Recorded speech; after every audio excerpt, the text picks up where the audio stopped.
Hello बच्चों, मेरे channel पर जो क्लास 12 का फिजिक्स का सिलेबस हमने स्टार्ट कर रखा है, तो सेकंड चैप्टर चल रहा है उसका हमारा।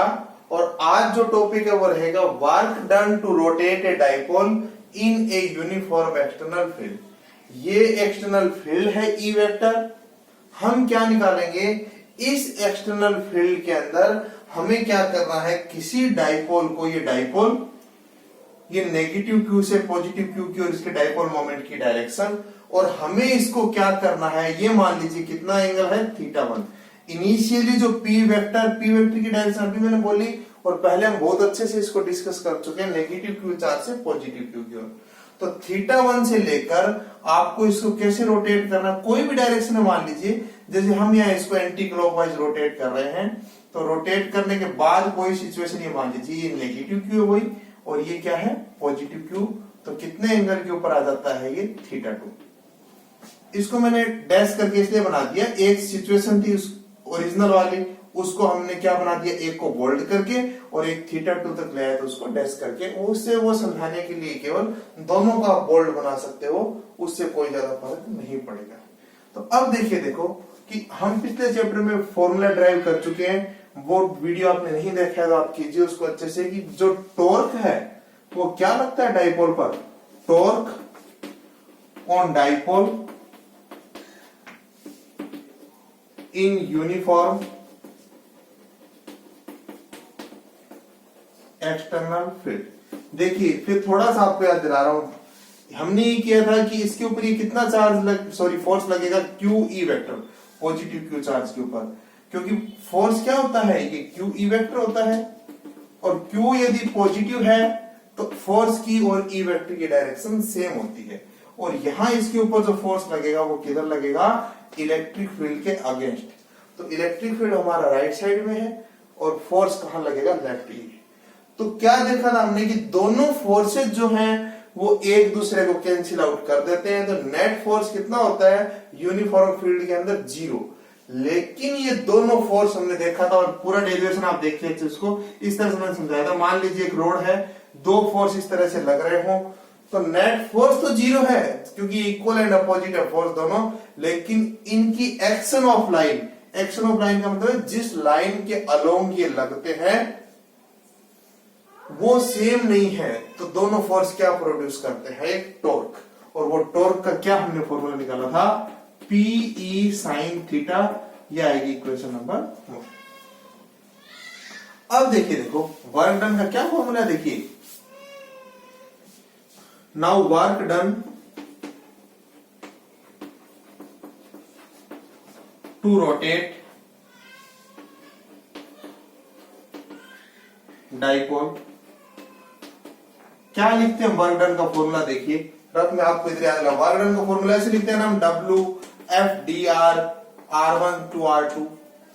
ये हम हैबिचुअल हो चुके हैं लीनियर मोशन वाले फॉर्मूले के, लेकिन यहाँ एक एंगुलर मोशन है, रोटेशनल मोशन है ना, तो हम क्या लिखेंगे इसी फॉर्मूले को, फोर्स की जगह कौन आएगा, टॉर्क, dr की जगह कौन आएगा, d थीटा, और कहां से कहां तक इंटीग्रेशन करेंगे, इनिशियल वैल्यू से फाइनल वैल्यू तक। फिर सुन लीजिए वर्क डन का क्या फॉर्मूला आ जाएगा, जिस तरह से ये फॉर्मूला हमारे ज्यादा याद रहता है, तो इससे कंपेयर करते हुए एनालॉजी से मैंने आपको बताया, ये भी हमने यूज किया 11th क्लास में भी यूज किया। फिर आपको एक बार याद दिला रहा हूं कि क्या फॉर्मूला आएगा, W=F/dr है, तो F की जगह क्या आ जाएगा यहाँ पर, टॉर्क, dr की जगह क्या आ जाएगा, d थीटा, और R1 से R2 की जगह क्या आ जाएगा, θ1 से θ2। तो यहाँ ध्यान देंगे, मेन हमारा जो टॉपिक है वो हमें करना है यहाँ आज, पोटेंशियल एनर्जी निकालनी है डाइपोल की यूनिफॉर्म एक्सटर्नल फील्ड के अंदर। तो पोटेंशियल एनर्जी निकालने के लिए हमें इस फॉर्मूले की जरूरत होगी। तो इसको इक्वेशन 2 मान लेते हैं, तो कितना आ जाएगा, बाई इक्वेशंस 1 and 2 कितना आएगा, देखिए यहां से जो W है वो आ जाएगा Pe sin theta, D theta हमने क्या कर दिया, टॉर्क की ये वैल्यू हमने रख दी यहां इक्वेशन नंबर 2 में, इक्वेशन नंबर 1 से, तो P sin थीटा आ गया, डी थीटा पहले से है, θ1 से θ2, इनिशियल जो एंगल है उससे लेकर फाइनल एंगल तक। फिर आपको कोई भी गिवन है कि इतने एंगल से इतने तक रोटेट करें, तो इनिशियल और फाइनल वैल्यू को आप इस फॉर्मूले में पुट कर पाएंगे। तो क्या है, देखिए पीई को बाहर लिख देता हूं, साइन थीटा का क्या इंटीग्रेशन होगा, क्योंकि जो कांस्टेंट है वो इंटीग्रेशन से बाहर आ जाते हैं। एक बार आपने जब इनको ले लिया है, ये क्यू है, ये डिस्टेंस भी आप शो करना चाहे तो बता सकते हैं 2a, तो q और 2a फिक्स है, यानी p फिक्स है। देखिए एक बात आप ध्यान रखिए यहां से कि जो p है डाइपोल मोमेंट, उसकी डायरेक्शन कंटिन्यूसली चेंज होती रहेगी, मतलब p वेक्टर हमेशा चेंज होता रहेगा, लेकिन p कहें तो कांस्टेंट रहेगा। p क्या होगा, q इंटू 2a, p कह रहा हूं उसको मैग्नीट्यूड, क्योंकि ये आपने लिख रखा है, ये किसको लिख रखा होता है, p vector cross e vector को। फिर क्या लिखते हैं जब क्रॉस प्रोडक्ट करते हैं, तो फर्स्ट वेक्टर का मैग्नीट्यूड, सेकंड वेक्टर का मैग्नीट्यूड, और दोनों के बीच जितना एंगल बन रहा है उसकी साइन। तो ये मैग्नीट्यूड होता है। मैग्नीट्यूड हमेशा क्या रहता है, सेम रहता है। यहाँ जैसे भी हम चाहे इसको रोटेट करें, हाँ वेक्टर फॉर्म में p वेक्टर की जरूर डायरेक्शन चेंज होती रहती है। और e वेक्टर तो यहाँ कांस्टेंट है, यूनिफॉर्म फील्ड में हम पढ़ ही रहे। तो जो चीजें कांस्टेंट होती है उनको हम इंटीग्रेशन से बाहर लिख देते हैं। और साइन थीटा का जो इंटीग्रेशन आप सब जानते हैं क्या होगा, minus cos theta, theta 1 to theta 2। आप वर्टिकल लाइन लगाकर शो कीजिए, चाहे लार्ज ब्रैकेट लगाकर आप इसको शो कीजिए। बिल्कुल सिंपल सा डेरिवेशन है। टॉर्क का फॉर्मूला जानते हैं और वर्क डन हम निकाल देंगे। क्या आएगा, आप लिमिट लगाएंगे तो p माइनस बाहर लिख देता हूं, देखिए कोस थीटा 2 अपर वैल्यू पुट कर देते हैं, फिर क्या कर देते हैं, लोअर वैल्यू पुट कर देते हैं। क्या किया, देखिए इस माइनस को बाहर लिख दिया, चाहे माइनस के साथ ही लिमिट लगा दो, पर थोड़ा कंफ्यूजिंग सा होता है, तो इस माइनस को मैंने बाहर लिख दिया, कोस थीटा 2 माइनस कोस थीटा 1, और फिर क्या आ जाएगा w यहां से, अब वापिस माइनस से मल्टीप्लाई कर देते, PE cos theta 1 minus cos theta 2, ये आ जाएगी इक्वेशन नंबर 3। माइनस से मल्टीप्लाई करेंगे तो ये उल्टा हो जाएगा। ये सिंपल हमारा क्या आ गया कि जो वर्क डन है वो आ गया थीटा 1 से थीटा 2 तक रोटेट करने में। अब आपको फॉर एग्जांपल आपको निकालना हो, यहां से डेरिवेशन हो गया कंप्लीट। मान लीजिए आपको ये कह दिया कि आपको रोटेट करना है 90 डिग्री से लेकर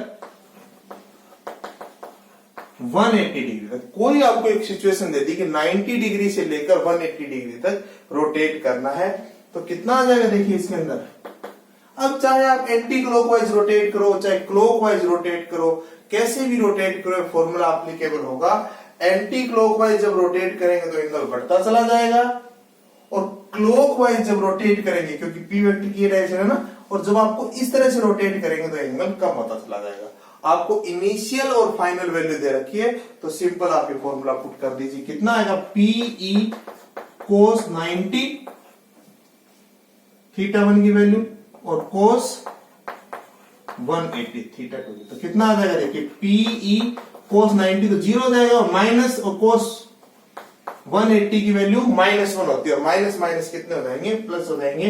तो वर्क डन कितना आ जाएगा, 90 डिग्री से लेकर 180 डिग्री तक रोटेट करने में जो वर्क डन है वो कितना आ जाएगा, पीई आ जाएगा। कोस 90 की वैल्यू 0 रख दी, और कोस 180 की वैल्यू हमने -1 पुट कर दी।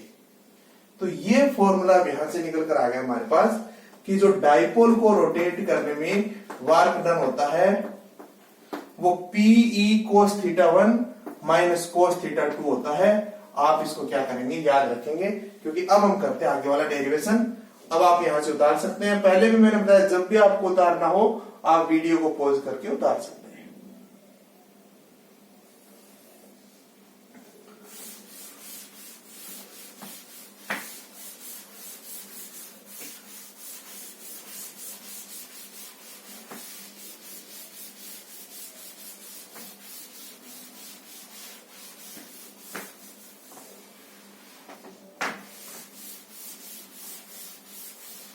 अब देखिए नेक्स्ट हेडिंग रहेगी हमारी पोटेंशियल एनर्जी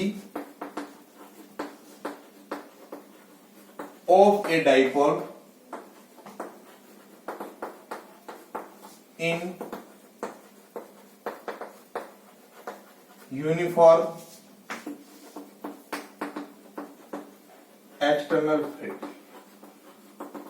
अब आप थोड़ा समझिए, देखो किस तरह से हम ये डिराइव करेंगे और इस फॉर्मूले का भी यूज करेंगे। क्योंकि बेसिकली अभी हम देखेंगे कि जो वर्क डन होगा वही पोटेंशियल एनर्जी की फॉर्म में स्टोर होगा। तो कैसे वर्क डन और क्या निकालेंगे अब आप देखिए, देखो तो ये उसी तरह से हमारे पास क्या है, ये उसी तरह से हमारे पास यूनिफॉर्म क्या है, फील्ड है।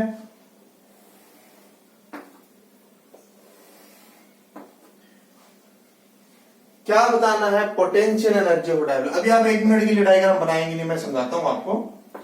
अब ये मान लीजिए, देखो आपको कहती है ये डायपोल ऐसे है। अब पोटेंशियल एनर्जी का मतलब क्या है, अब मतलब ये है कि वही डेफिनेशन कि work done to bring a dipole from infinity to a given location, यानी इंफिनिटी से लेकर अब किसको लाना है, जैसे एक चार्ज की आप पोटेंशियल एनर्जी बताते थे तो 1 को लाते थे, 2 की बताते थे 2 को लाते थे। तो इसी तरह से आपको क्या करना है, यहां ये एक्सटर्नल फील्ड है हमारे पास ई वेक्टर। अब इसके अंदर आपको किसकी पोटेंशियल एनर्जी बतानी है, डायपोल की। तो इसका मतलब आपको किसको लेकर आना है, डायपोल को, यानी potential energy of a dipole. क्या बता देंगे आप कि work done to bring a dipole from infinity to a given location, ये is known as potential energy of dipole. वो वर्क डन आपको निकालना है। तो अब इसके लिए आप हमारे पास क्या तरीका देखिए कि जो वर्क डन होगा ना, फिर वही हम कह देंगे कि जो वर्क हमने किया वो वर्क डन ही किसकी फॉर्म में स्टोर हो गया, पोटेंशियल एनर्जी की फॉर्म में स्टोर हो गया। तो क्या लिखेंगे, देखिए W, कौन सा वर्क डन निकालेंगे, work done to bring a dipole from infinity to uniform field, infinity से लेकर यहां लाए हैं।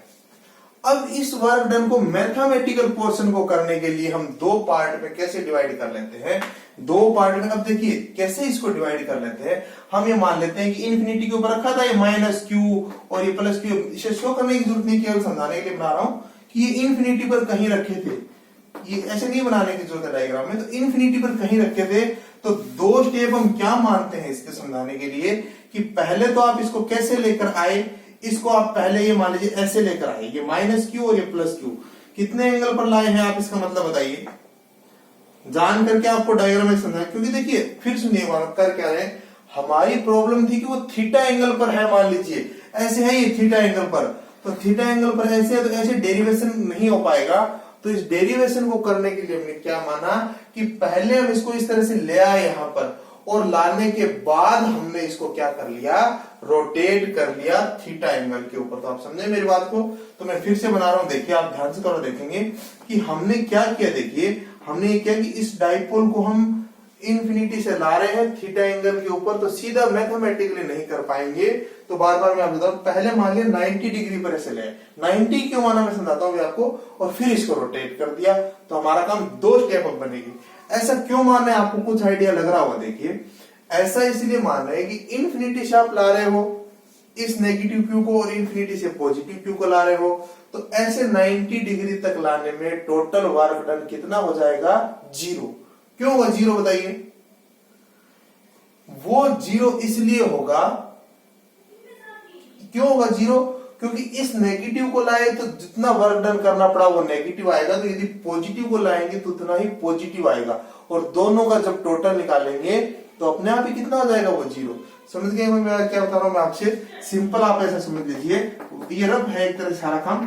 Work done force into displacement होता है, एक के लिए माइनस क्यू लिखेंगे, और जितना भी डिस्प्लेसमेंट की वैल्यू आप लिख दीजिए इंफिनिटी से, वैसे तो इंफिनिटी है लेकिन यहां जो भी वैल्यू आप मानिए उसको इंफिनिटी से लेकर यहां तक की, वो वर्क डन जितना नेगेटिव होगा उतना का उतना इसके लिए क्या होगा, पॉजिटिव। तो टोटल वर्क डन है वो कितना आएगा, हमेशा 0 यहां तक लाने में, और फिर इसको रोटेट करने में हम निकाल लेंगे।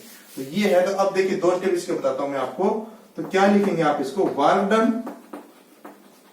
तभी मैंने लैंग्वेज लिखी है, work done to bring a dipole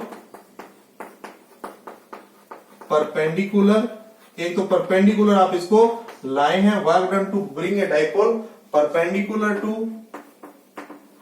field, और फिर आपने इसको क्या कर लिया, plus work done to rotate dipole from θ1 to θ2, तो यहाँ θ1 कितना है एक तरह से 90 टू θ2 फाइनल कितना हो गया थीटा। तो आप समझिए इसको वापिस से, बस थोड़ा ये मेन समझना आपको, तभी हमने पहले वाला टॉपिक किया कि आप वहां से इसको लेकर आ रहे हैं 90 ये वाला वर्क डन कितना हो जाएगा, ये ऊपर वाला 0, ये वाला कितना हो जाएगा work done to bring a dipole perpendicular to field 0, क्योंकि अभी मैंने आपको समझाया है कि एक नेगेटिव वर्क होगा और उतना ही पॉजिटिव। फिर क्या कर लेंगे, रोटेट करने में जो वर्क डन है वो हम निकाल देंगे, तो सिंपल वही हमें यहां पर निकालना है। तो वो मैं अभी फॉर्मूला पुट कर रहा हूं, तो आप समझ गए इसको। तो डायग्राम आप केवल स्टार्टिंग वाला ही बना दीजिए, सारे आपको या बीच के और कोई डायग्राम शो करने की जरूरत नहीं है, आप केवल ये डायग्राम बनाइए, ये मिटाकर और ये सारा समझाने के लिए करना था। तो ये आप ये डायग्राम इस तरह से आप इसको बना दीजिए, ये नेगेटिव क्यू है, ये पॉजिटिव क्यू है, और आप फोर्स भी इन पर शो कर सकते हैं बाद में यहाँ पर क्यू ई वेक्टर, और ये माइनस क्यू ई वेक्टर, और जो इसका एंगल बन रहा है ये पी वेक्टर की डायरेक्शन हमेशा ये होती है, और इसका जो एंगल बन रहा है इलेक्ट्रिक फील्ड से वो कितना एंगल बन रहा है, थीटा। तो बस ये आप ध्यान रखिए। तो दूसरा क्या वर्क डन का फॉर्मूला अभी हमने यहां निकाला है, पीई कोस θ1 90 से लेकर कहां तक रोटेट करना है, थीटा। तो थोड़ा सा आप इसमें लॉजिक समझेंगे कि क्या वही डेफिनेशन वही इंफिनिटी से इसको लाना है, तो समझ गया, ऐसे लाना था इसको। तो मैथमेटिकल ऐसे नहीं कर पाते हम, तो हमने किया 90 डिग्री पर ले आए और फिर रोटेट कर लिया। मैथमेटिक्स को सोल्व करने के लिए दो पार्ट में हमने इसको तोड़ा। तो कितना आएगा ये, पीई कोस 90 की वैल्यू 0 हो जाएगी और कोस थीटा, तो वर्क डन कितना आ जाएगा, देखिए वर्क डन आ जाएगा यहां से, ये 0 हो गई value, minus PE cos theta, इसको लिख देते हैं इक्वेशन नंबर 1। तो ये आप देखेंगे अच्छे से और ये नोट करेंगे आप इसको। बस अब उसके बाद क्या कहते हैं कि जो ये वर्क डन है वही किसकी फॉर्म में स्टोर हो जाता है, ये वर्क डन ही किसकी फॉर्म में स्टोर हो जाता है, पोटेंशियल एनर्जी बन जाता है डाइपोल की, उसी की फॉर्म में स्टोर हो जाता है। तो this work done is get stored in form of potential energy of dipole। तो ये वर्क डन ही पोटेंशियल एनर्जी की फॉर्म में क्या हो जाता है, स्टोर हो जाता है।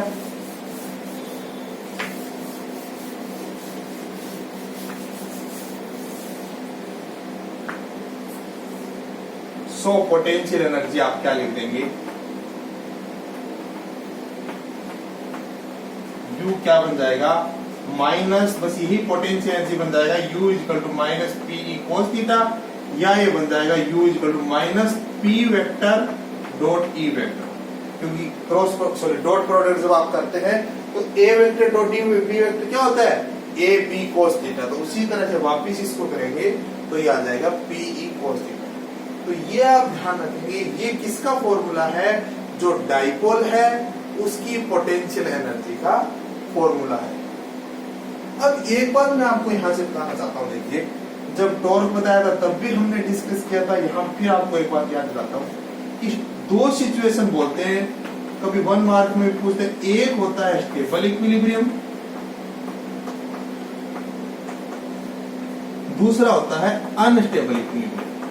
तो डाइपोल के लिए इन दोनों टर्म्स का क्या मतलब है कि स्टेबल इक्विलिब्रियम क्या होता है और अनस्टेबल इक्विलिब्रियम क्या होता है। पहले तो आप ये ध्यान रखेंगे कि चाहे स्टेबल हो चाहे अनस्टेबल हो, इक्विलिब्रियम का मतलब ये है तो 0 होना चाहिए। देखिए जैसे लीनियर इक्विलिब्रियम पढ़ते थे तो नेट फोर्स 0, इक्विलिब्रियम में कुछ फोर्स नहीं लग रहा हो, कोई डिस्टर्ब नहीं कर रहा उसको। रोटेशनल इक्विलिब्रियम का मतलब होता है टॉर्क 0 है। थर्मल इक्विलिब्रियम जैसे आपने पढ़ा था उसको मतलब दो ऑब्जेक्ट है, दो से ज्यादा थर्मल इक्विलिब्रियम में है, उनके भी टेम्परेचर सेम है, तो ऐसे इक्विलिब्रियम होता है तो आराम से कुछ ना कोई हीट का ट्रांजेक्शन हो रहा हो, या जैसे थर्मल इक्विलिब्रियम वाली बात करें तो यहाँ करें रोटेशनल वाले इक्विलिब्रियम एक तरह से तो टॉर्क 0 हो, लीनियर इक्विलिब्रियम करें तो फोर्स 0, लीनियर इक्विलिब्रियम तो है यहाँ, फोर्स तो 0 होता ही हमेशा। तो आप ये ध्यान रखेंगे इस बात पर। तो ये अब दो सिचुएशन इसके, हमारे पास क्या फॉर्मूला है, तो equal to P E sine theta, ये फॉर्मूला है हमारे पास। तो देखिए जब आप थीटा को 0 रखेंगे तो भी टॉर्क 0 आएगा, और थीटा को 180 डिग्री रखेंगे तो भी टॉर्क क्या आएगा, 0 आएगा। इस बात को आप ध्यान से समझना कि स्टेबल इक्विलिब्रियम अनस्टेबल का तो थीटा इक्वल टू 0 वाली बात है वो स्टेबल इक्विलिब्रियम, अभी मैं समझाता हूँ कैसे है, और थीटा इक्वल टू 180 डिग्री है वो अनस्टेबल इक्विलिब्रियम। पहले थोड़ा मतलब समझिए स्टेबल और अनस्टेबल है क्या। जैसे ऐसा कोई कंटेनर है आपके पास, ये कांच की गोली ऐसे मान लीजिए, एक ऐसा कोई कंटेनर है, ऐसी कोई चीज है, ये कांच की गोली है यहाँ की। तो अब आप मेरे ख्याल से आपको दोनों डायग्राम बताते समझ आ गया होगा कि स्टेबल इक्विलिब्रियम क्या है और अनस्टेबल क्या है। इक्विलिब्रियम में दोनों ही है, ना इस पर कुछ फोर्स टॉर्क लग रहे हैं ना इस पर कुछ लग रहे हैं, लेकिन ये स्टेबल इक्विलिब्रियम इस सेंस में है कि आपने एक बार इसको डिस्टर्ब कर दिया यदि तो भी ये वापस आ जाएगा। डिस्टर्ब करने नहीं, बाहर निकाल दिया, वो अलग सिचुएशन है, वो नहीं। मतलब जब तक ये इस कंटेनर के अंदर है, एक बार आपने इसको डिस्टर्ब भी कर दिया तो वापस यहाँ आ जाएगा। और अनस्टेबल का मतलब ये है कि एक बार आपने इसको यहाँ से हिला दिया, एक बार डिस्टर्ब कर दिया तो वापस कभी नहीं आएगा। वही बात अब यहाँ समझनी है आपको। फिर से सुनिए, मैंने क्या आपके लिए तैयार किया है ऐसे कि इक्विलिब्रियम का मतलब टॉर्क 0 है, टॉर्क का ये फॉर्मूला होता है। तो टॉर्क दो सिचुएशन में 0 आएगा, जब थीटा 0 हो और जब थीटा कितना हो, 180 डिग्री हो। तो थीटा 0 स्टेबल इक्विलिब्रियम की सिचुएशन है और थीटा 180 डिग्री अनस्टेबल इक्विलिब्रियम की सिचुएशन है। ये मैंने आपको यहाँ से समझाया क्यों है। अब इस डायग्राम से आप देखिए, तो ये डायग्राम आप बना लीजिए, क्योंकि अब मैं इसको समझा रही हूँ, थोड़ा मैं मिटा रहा हूँ, क्योंकि ये पूछते हैं, क्योंकि कभी कभी क्वेश्चन कैसे पूछ देते हैं, कभी तो 1 मार्क इतने पूछ देते हैं कि स्टेबल इक्विलिब्रियम और अनस्टेबल इक्विलिब्रियम के लिए थीटा कितना होना चाहिए, पी वेक्टर और ई वेक्टर के बीच थीटा कितना होना चाहिए, तो आप ये बता देंगे। फिर कभी पूछ लेते हैं कि जब स्टेबल इक्विलिब्रियम है तो डाइपोल की पोटेंशियल एनर्जी कितनी होगी, अनस्टेबल इक्विलिब्रियम तो कितनी होगी। तो रटना ही नहीं है, 0 और 180 में समझा भी रहा हूँ आपको अच्छे से कि कैसे ये स्टेबल क्यों बोलते हैं, कैसे इसको अनस्टेबल बोलते हैं। तो आप ये समझिए, देखो ये जो टॉर्क लगता है ना, टॉर्क हमेशा कैसे रोटेट करता है। देखिए ये यहाँ टॉर्क लग रहा है, ऐसे मान लीजिए एक रोड है, ये एक तरह से ऐसे कोई रोड है, एक फोर्स ऐसे लग रहा है, एक ऐसे लग रहा है, तो ये इस रोड को कैसे रोटेट करेगा, ऐसे रोटेट करेगा ना। यानी इसकी हमेशा क्या टेंडेंसी होती है टॉर्क की, इस टॉर्क की टेंडेंसी होती है कि घुमाकर पॉजिटिव क्यू तो इधर आ जाए और नेगेटिव क्यू इधर आ जाए। मतलब ऐसे रोटेट, ऐसे होता है रोटेट की पी वेक्टर, कोई पी वेक्टर माइनस क्यू से प्लस क्यू, कि पी वेक्टर और ई वेक्टर के बीच एंगल कितना हो जाए, 0।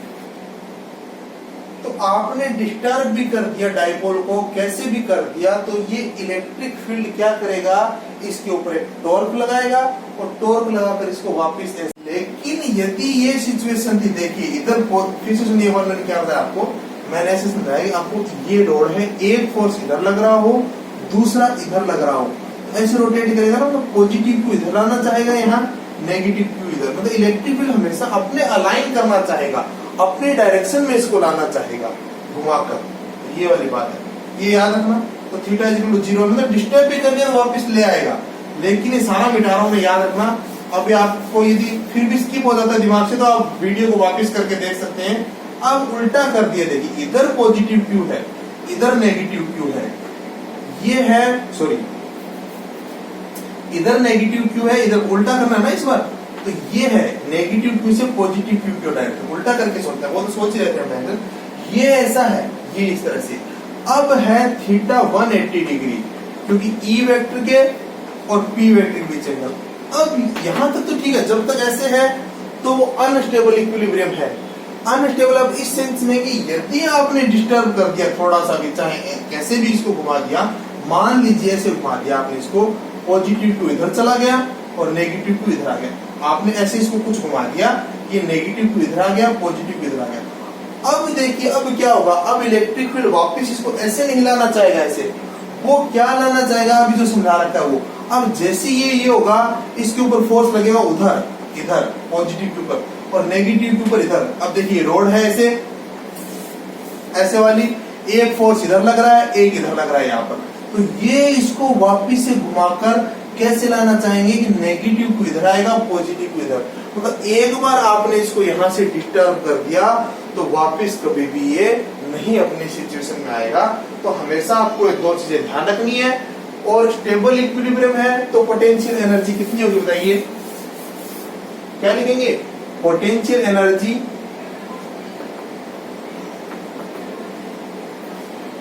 इन केस ऑफ